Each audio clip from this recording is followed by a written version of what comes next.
अस्सलाम वालेकुम students, how are you? I hope you all will be fine in a good health. आज की video में हम ग्लोबल वार्मिंग के हैंड रिटन नोट्स पढ़ेंगे जो स्कूल स्टूडेंट्स के लिए बहुत हेल्पफुल हैं। चलें शुरू करते हैं। सबसे पहले हम देखेंगे इस वीडियो में एक कंप्लीट आपको ग्लोबल वार्मिंग के बारे में इंफॉर्मेशन दी जाएगी, जिसमें ग्लोबल वार्मिंग की डेफिनेशन, उसके कॉजेज़, उसके इफ़ेक्ट्स और उसका कंक्लूजन वगैरह हम सब कुछ इसमें रीड करेंगे। ठीक है, चलिए वीडियो शुरू करते हैं। सबसे पहले हम देखते हैं ग्लोबल वार्मिंग की डेफिनेशन। ग्लोबल वार्मिंग एक ऐसा वर्ड है कि हर कोई इसे आशना है कि it's not new word to anyone. So global warming का मतलब है कि ज़मीन के टेम्परेचर में आहिस्ता आहिस्ता इजाफा जो इंसानी एक्टिविटीज़ की वजह से होता है। जब हम फॉसिल फ्यूल्स जलाते हैं तो हार्मफुल गैसेस निकलती हैं, जैसे कि कार्बन डाइऑक्साइड, मीथेन और नाइट्रस ऑक्साइड। ये गैसेस हीट को एटमॉस्फेयर में रोक लेती हैं, जिससे टेम्परेचर बढ़ता है।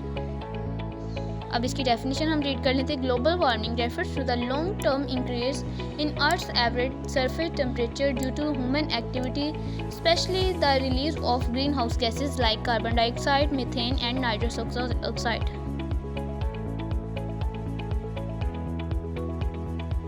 हमारे आजकल के जो टेम्परेचर है इसमें भी हम देख रहे हैं बहुत ज़्यादा चेंज आ गया है ग्लोबल वार्मिंग की वजह से। तो जो हमारे पास जो मेन कॉजेज़ हैं इसकी वो हम पढ़ लेते हैं। नंबर 1 है कि बर्निंग ऑफ फॉसिल फ्यूल्स, जैसे कि हम कोयला, ऑयल और गैस वगैरह। ठीक है। नंबर 2 है डिफॉरेस्टेशन, दरख्तों का कटाव। मतलब कि हम अब देख रहे हैं कि दिन ब दिन जंगलात कम होते जा रहे हैं हमारे एरियाज़ में। हम दरख्त नहीं लगाते, हमारे ऑक्सीजन की कमी हो जाती है और कार्बन डाइऑक्साइड जो है वो जो ट्रीज़ अब्जॉर्ब नहीं करते वो एटमॉस्फेयर में ही रह जाती है, जिसकी वजह से ग्लोबल वार्मिंग इंक्रीज़ हो रही है। नंबर 3 है industrial pollution. Factories harmful gases release करती हैं। अब फैक्ट्रीज़ में दिन ब दिन हर जगह फैक्ट्रीज़ लग रही हैं और उसकी वजह से ग्लोबल वार्मिंग इंक्रीज़ होती जा रही है। तो ये भी एक कॉज है इसकी। और नंबर 4 है एग्रीकल्चर एंड लाइफ स्टॉक, जैसे कि कैटल मीथेन गैस रिलीज़ करती है। अब ये तो एक इलेक्ट्रिक चीज़ है, लेकिन फिर भी इसमें से ये गैस रिलीज़ हो रही है जो कि हमारे लिए हार्मफुल है। तो हमें ये इन चीज़ों का ख्याल रखना पड़ता है कि इसकी कॉजेज़ हैं। ठीक है, कॉजेज़ ऑफ ग्लोबल वार्मिंग हमने देख लिया है, तो अब इनको ज़रा डिटेल में पढ़ लेते हैं। Burning of fossil fuel, coal, oil and gas are used in vehicles, factories and electricity generation. This release carbon dioxide, a green house gas that traps heat in the atmosphere. ठीक है। Secondly deforestation, tree absorb carbon dioxide, when we cut them down more carbon dioxide stay in the air, increasing global warming. ठीक है। अब next है industrial pollution. Factories release harmful gases like carbon dioxide and methane, contributing to climate change. ठीक है। Number 4 agriculture and livestock, cattle produce methane and other strong gas, green house gas. Use of fertilisers also increase green house gas emission. ठीक है।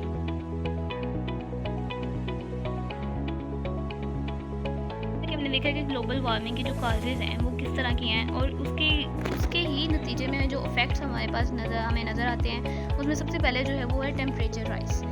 सबसे पहले temperature rise होता है। The earth अभी is becoming hotter, leading to heat waves and changing season. अब आपने देखा होगा कि गर्मियों का सीज़न आजकल बहुत ही ज़्यादा लंबे अरसे का हो गया है और ये गर्मी का सिलसिला ज़्यादा बढ़ता जा रहा है। सेकेंड है melting of ice, glaciers and polar ice caps are melting and causing sea level to increase.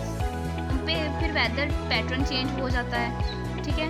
आगे floods and droughts, global warming leads to extreme weather including heavy rains, floods and long droughts.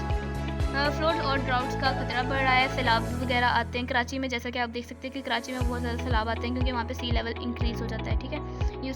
और फिर यहाँ पे है कि loss of animals and plants, हमारे पास जानवर जो प्लांट्स हैं वो कम होते जा रहे हैं और क्या एनिमल्स के जो होम है वो डिस्ट्रॉय और डैमेज होते जा रहे हैं। ठीक है। Many species are losing their natural homes and going to extinct.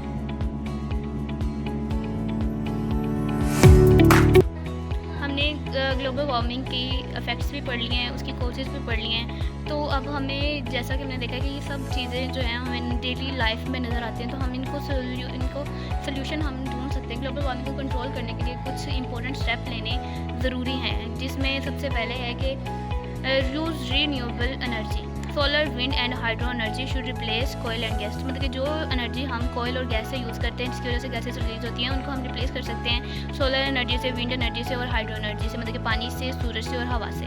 ठीक है, अब इन चीज़ों से जो हमें एनर्जी हासिल होती है हम उसको यूज़ कर सकते हैं अपनी डेली लाइफ में।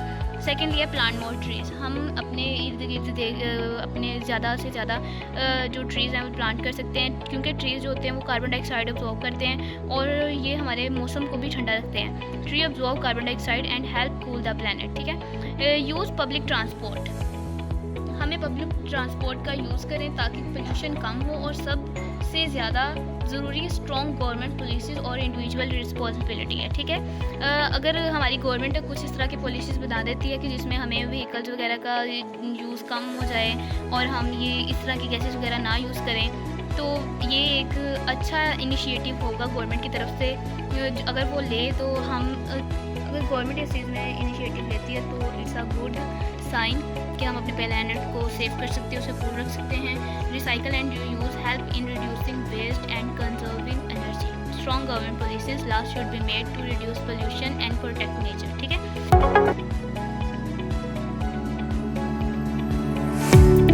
अब इसका नतीजा क्या होगा? अब अगर हम ग्लोबल वार्मिंग एक सीरियस प्रॉब्लम है, अगर हमने अब एक्शन नहीं लिया तो फ्यूचर जनरेशन को बहुत प्रॉब्लम्स फेस करनी पड़ेंगी। हर एक इंसान को छोटी छोटी चेंजेस करके अपना रोल अदा करना होगा ताकि हमारी जो ज़मीन है वो सेफ़ रहे और हम ग्लोबल वार्मिंग के जो नेगेटिव इफेक्ट्स हैं उनसे बच कर रहें। Global warming is a serious threat to life on earth. If we do not take act now, future generation will face major problems. Every individual must take responsibility and make small changes to protect our planet. ठीक है, आज के लिए बस इतना ही। उम्मीद है कि आपको ये नोट्स और एक्सप्लेनेशन पसंद आई होंगी एंड आई होप कि आपको ये समझ में आ गई होगी कि ग्लोबल वार्मिंग हमारे लिए किस तरह हमारी लाइफ को अफेक्ट करती है, ये किसके क्या कॉजेज़ हैं, इसको हम किस तरह सॉल्व कर सकते हैं, इसका क्या कंक्लूजन है। और अगर आपको वीडियो हेल्पफुल लगी हो तो लाइक, कमेंट एंड सब्सक्राइब करना ना भूलिएगा। Thank you so much. अल्लाह हाफिज़।